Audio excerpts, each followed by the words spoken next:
I'm gonna let you in on something that most people don't figure out until way too late. You don't need 5 lights to create professional food and drink content. You need one light. One light positioned correctly will give you the results that look like a full production setup. And honestly, on location at a restaurant or a bar, one light is all you want anyway. You start bringing in multiple lights and stands and modifiers, and there's cords everywhere, you're getting in the way of all the staff, you're eating up setup time, and you're creating problems that don't need to exist. One light keeps you fast, keeps you mobile, and if you know where to put it, it gives you everything you need. Here's the setup. One light source at a 45-degree angle to your subject, about 3 to 5 feet away, positioned slightly above. That's it. That single position creates dimension, shows texture, gives you natural looking shadows on one side and highlights on the other side. The food looks 3-dimensional, the drink has depth, the whole image looks intentional and expensive, and you did it with one light and 30 seconds of positioning. The key thing I need you to understand is that the magic is not in the light itself. It's not the brand, it's not the wattage, it's not how much you paid for it. It's where you put it. The position of the light determines everything about your image and how it looks. Same light, same subject, move it 6 inches to the left and it's a whole mood change. Raise it up a foot and the shadows shift completely.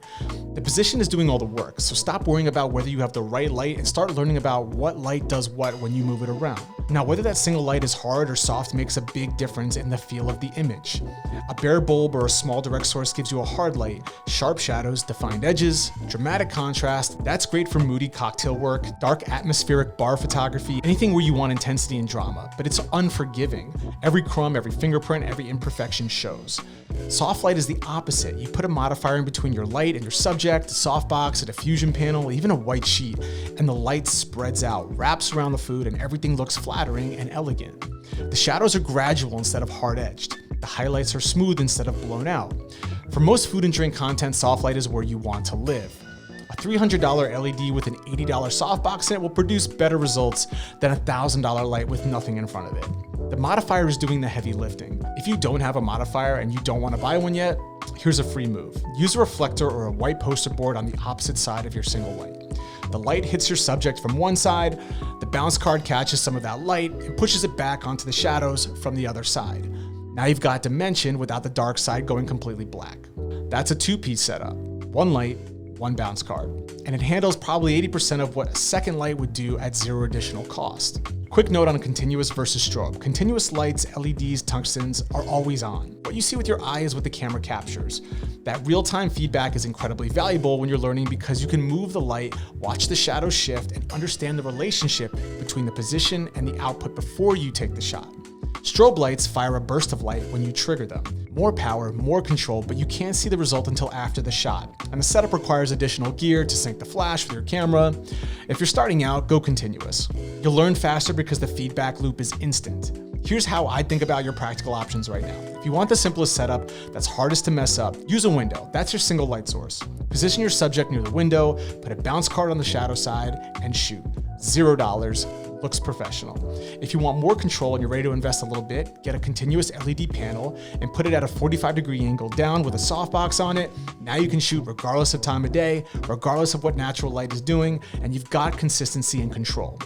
If you're ready for the next level, a strobe with a softbox is what I use on most of my shoots. More power, faster recycle time, ability to freeze motion on poor shots and action moments, but this requires understanding of flash sync, power ratios, and working with light you can't see until after you fire. Get comfortable with continuous light first, then make the jump. The mistakes I see people make with a single light setup is almost always the same. Light directly in front of the subject, flat, boring, no dimension, looks like a passport photo. Light directly above, everything gets lit evenly from the top, and you lose all the shadows and texture that makes food and drinks look interesting. And the biggest one, being afraid of shadows. Shadows are not the enemy, shadows are what gives your image depth. They're what make a plate of food look 3-dimensional instead of flat. Don't try to eliminate them, learn how to use them. Here's what I want you to do. Set up one light source. Doesn't matter what it is, a window, an LED panel, a desk lamp, whatever you got. Put a dish or a drink in front of it. Shoot it. Then move the light 15 degrees, shoot it again. Move it, another 15 degrees, shoot it again. Keep going all the way around. Watch how the shadows change, how the highlights shift, how the mood transforms with every adjustment. That exercise teaches you more about lighting than any gear purchase ever will. One light, one subject, consistent repositioning. That's how you learn to see light.